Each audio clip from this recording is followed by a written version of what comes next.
तुम्हें संहारे, दुष्ट लाखों तुम्हें संहारे।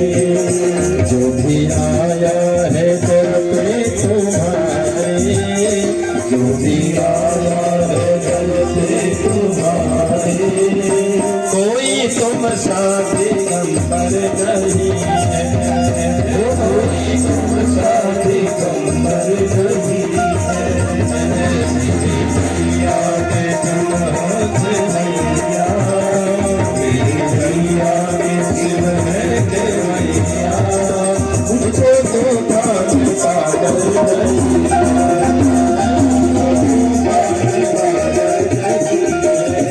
मेरी नैया के शिव है के भैया, मेरी नैया के शिव है के भैया, मुझको तो पागल पागल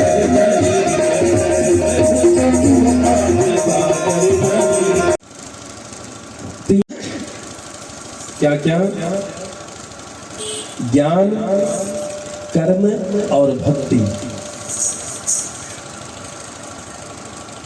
तीनों की आवश्यकता है भगवान को पाने के लिए।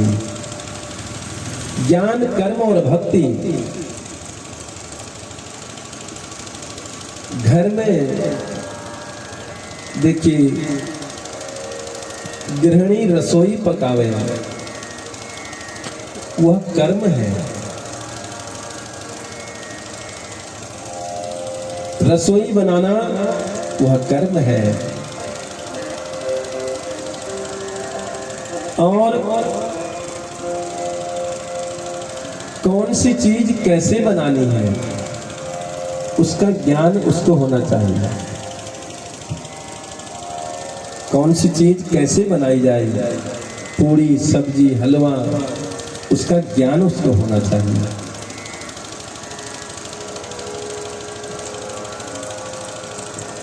भोजन बनाना वह कर्म है, कौन सी चीज कैसे बनाए वह ज्ञान है, उसका ज्ञान उसको होना चाहिए। और पति के चलते, बच्चों के चलते, प्रेम के चलते वह पका रही है, वह भक्ति है। बच्चों के लिए पति से प्रेम करती है और उनके लिए वह भोजन बना रही है, वह भक्ति है। देखिए, वक्ता 3-4 घंटे बोले, वह उसका कर्म है। क्या क्या बोलना चाहे, क्या क्या बोलना है, कैसे बोलना है, उसका उसको ज्ञान होना चाहिए। और भगवान को मन में बिठा करके, भगवान को केंद्रित कर करके जो वह बोलता है वह भक्ति है। तो इसलिए कर्म, ज्ञान और भक्ति जिसके अंदर है, प्रभु परमात्मा उसे अवश्य मिलते हैं। तो भाव से भगवत भक्ति करने पर प्रभु परमात्मा कहीं दूर नहीं है। छल कपट द्वेष न हो तो यह भगवान की कथा, यह दुग्धामृत, यह कथा रूपी दुग्ध को जो है आप अपने हृदय पर कानों के द्वारा हृदय में भरते हैं तो हृदय को शुद्ध रखना है। छल कपट दंभ द्वेष ये सब निकाल करके बाहर फेंकने हैं और कुसंग से दूर रहना है। तो तभी यह कथा सुनना सार्थक होगा, तभी भगवत भक्ति प्राप्त होगी। बोल शंकर भगवान की जय। बड़े भाव से आप लोग दूर दूर से आकर के भगवान की कथा यहाँ पर श्रवण कर रहे हैं। देखिए, इतनी आज बारिश की वजह से कुछ अव्यवस्था जरूर हुई, फिर भी हमारे यजमान परिवार द्वारा यहाँ पर व्यवस्था की गई बैठने लायक, और आप लोग उन्हें पूर्ण सहयोग दिया है।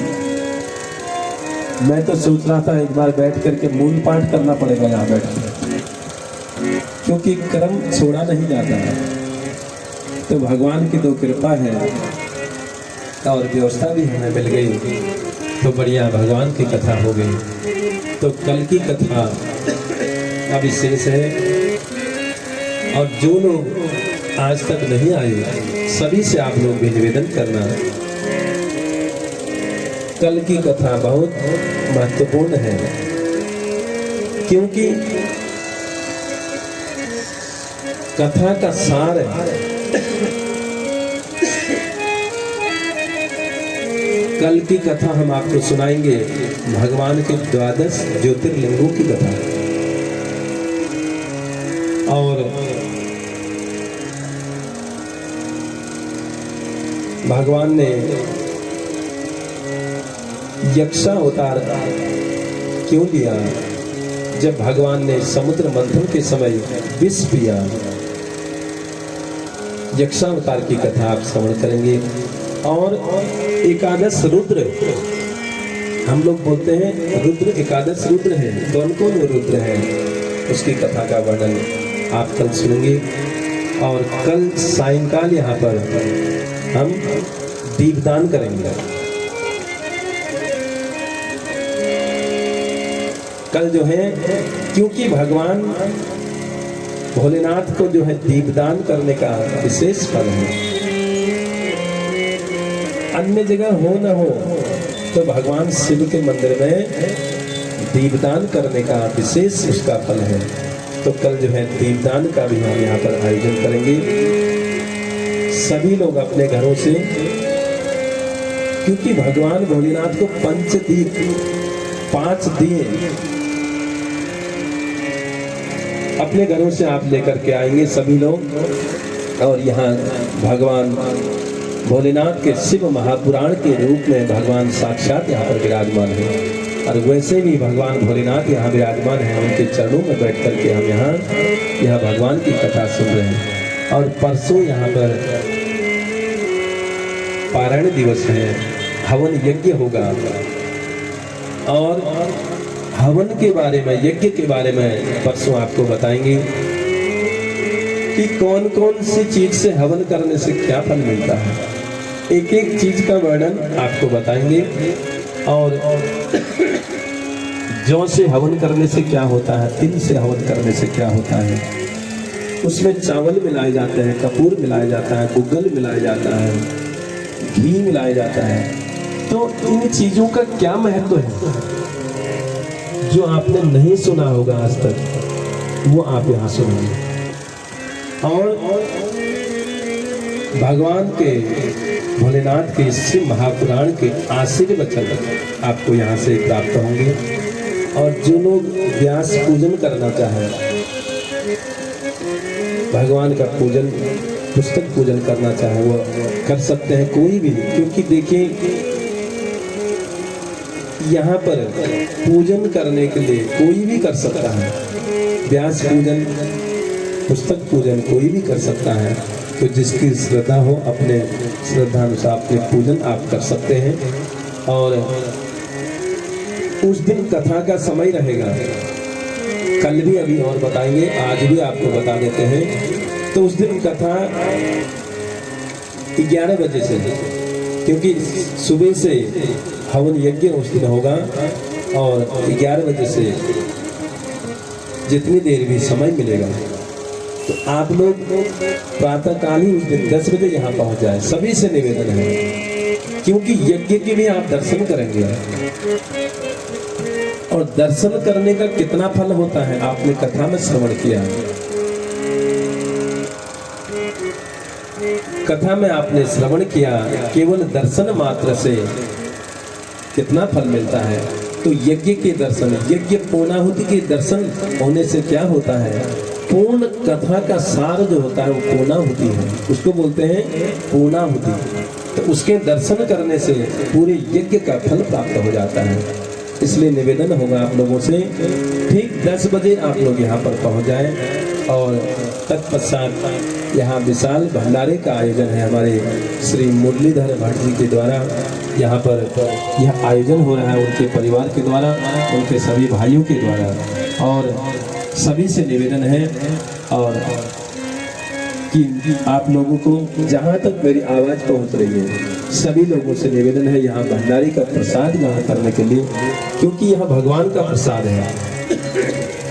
प्रसाद में सब कुछ पूरा सार मिल जाता है, इसलिए प्रसाद कभी भी कहीं भी हो किसी को छोड़ना नहीं चाहिए। जहाँ मौका मिले, जहाँ अवसर मिले, आप कहीं भी पूजा पाठ में गए हो, कहीं यज्ञ हो रहे हो, तो वहाँ प्रसाद की बहुत बड़ी महिमा बताई। तो प्रसाद के लिए कितने भी प्रतीक्षा करनी पड़े, लेकिन प्रसाद लेकर ही आए। तो ऐसे यहाँ पर उस दिन भंडारे का आयोजन होगा और सभी से निमंत्रण है, सभी लोग आकर के भंडारे का प्रसाद ग्रहण करेंगे, यज्ञ के दर्शन करेंगे और यहाँ से आशीर्वचन, क्योंकि अंतिम में क्या होता है, फल मिलता है, फल में आशीर्वाद मिलता है। पूरे यज्ञ का फल जो है उस दिन सभी को यहाँ से आशीर्वचन के रूप में सभी को यहाँ से मिलेगा। तो अधिक से अधिक संख्या में कल और परसों भी कथा होगी थोड़ी देर, जितना भी समय मिलेगा। कल का दिन तो है ही, कल सभी लोगों को अपने अपने आस पड़ोस से भी सभी को बुला करके लाना है। और सायंकाल में कल फिर समय आपको कल बता देंगे, दीपदान का समय कल 7 बजे का समय रहेगा सायंकाल।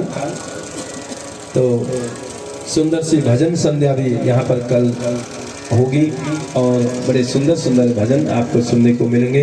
अधिक से अधिक संख्या में आइए सभी लोग अभी आरती प्रसाद ग्रहण करके जाएंगे, सभी लोग चरणामृत लेकर के जाएंगे।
Hare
झूला झूले झूले झूले झूला तारानी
राधा रानी झूला झूले ओरे झूलर तहराए राधा रानी झूला झूले ओरे झूलर तहराए राधा रानी झूला झूले ओरे झूलर तहराए राधा रानी झूला झूले